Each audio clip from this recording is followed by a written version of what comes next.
galerinha, tudo bom com vocês? Vocês sabiam que a nossa doutrina ela é composta por 3 elementos?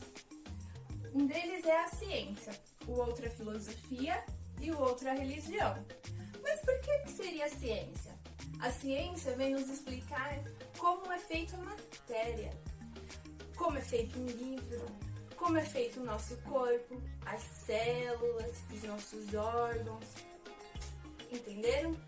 Agora, a filosofia, ela vem explicar os nossos para quê e os nossos porquês. Vem mostrar que a gente pode raciocinar sobre determinado assunto, exemplificar determinado assunto. E a religião? A religião vem trazer a nossa fé no nosso amado Deus, o Criador de tudo e de todas as coisas. E no nosso Jesus, aquele que veio nos ensinar como agir, ensinar o seu amor, a sua bondade. Certo? Mas e esses 3 elementos? Na verdade, para ter todos eles, a gente precisa do quê? De conhecimento. E aonde a gente pode ter o conhecimento? Em um livro, não é mesmo? A nossa doutrina, ela sempre segue este camarada aqui, ó, que é Allan Kardec. Ele escreveu 5 livros: o Evangelho segundo o Espiritismo, o Livro dos Médiuns, a Gênese, o Céu e o Inferno e esse livro aqui, ó, o Livro dos Espíritos. Esse livro foi o primeiro livro que ele escreveu. Ele é composto de perguntas e respostas. Aquelas perguntas que a gente sempre tem uma dúvida desse mundo espiritual e de como devemos agir. Tá aqui, ó, a resposta. Muito bem. Ele é formado em 4 partes e uma delas é as leis morais.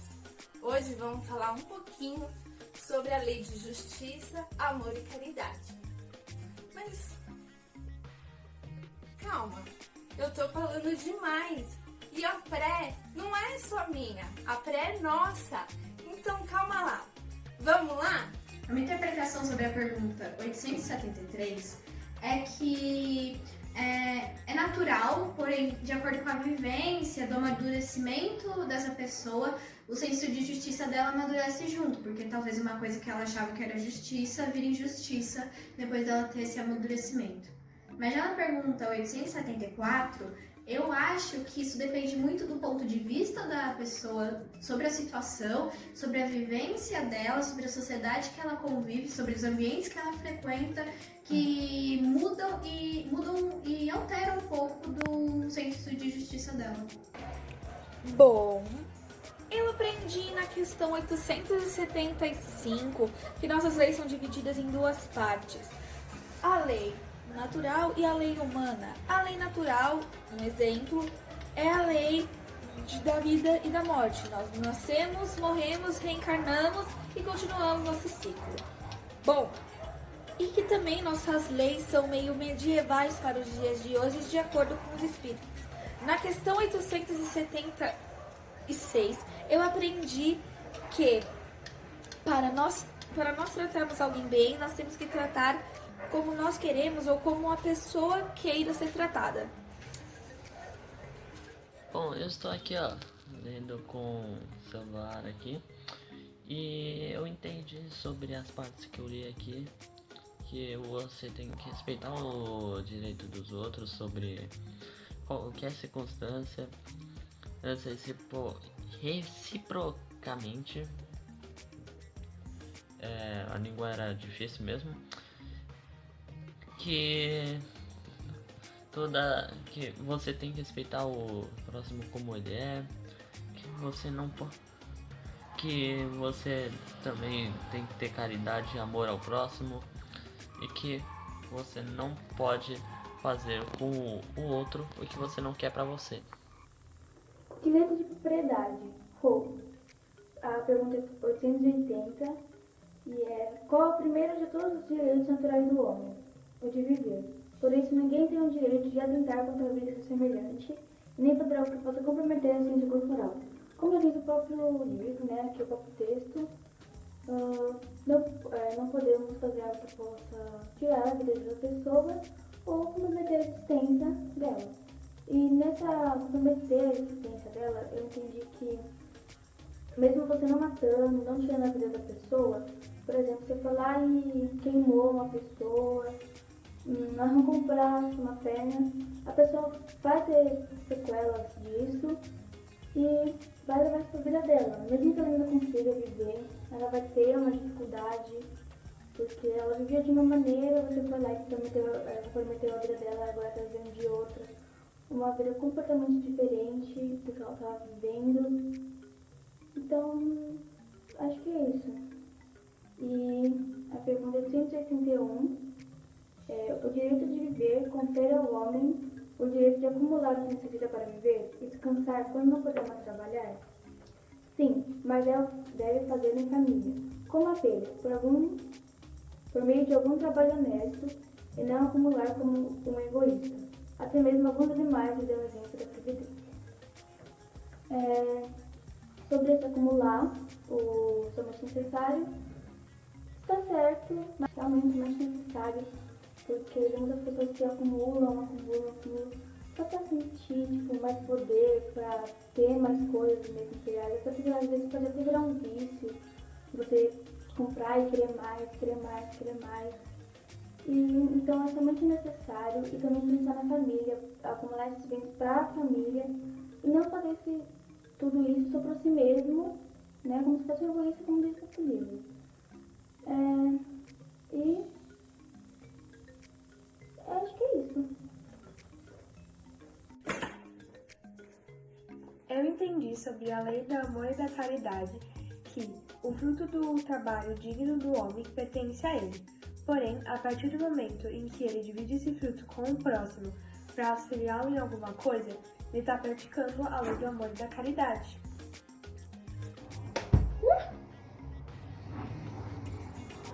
Propriedade legítima é apenas a que se consegue sem causar prejuízo aos outros.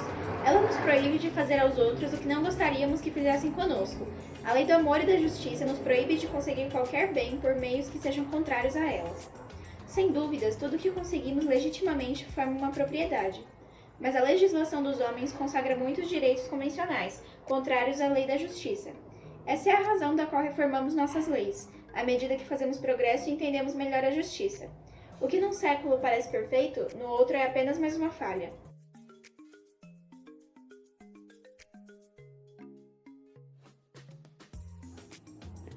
O que eu entendi na parte da lei de justiça, amor e caridade foi que quando Jesus falou da parte da caridade, ele disse para ser bondosos com todos e também para perdoar os imperfeitos. E na parte que ele disse amai os inimigos, ele não quis dizer no sentido apaixonado, ele quis dizer no sentido de perdoá-los, atribuindo o mal com o bem, assim nos tornamos superiores aos nossos inimigos. O que eu entendi sobre a questão 888 é que a verdadeira esmola, a verdadeira caridade só é feita com o verdadeiro amor. Amar o próximo como amar a ti.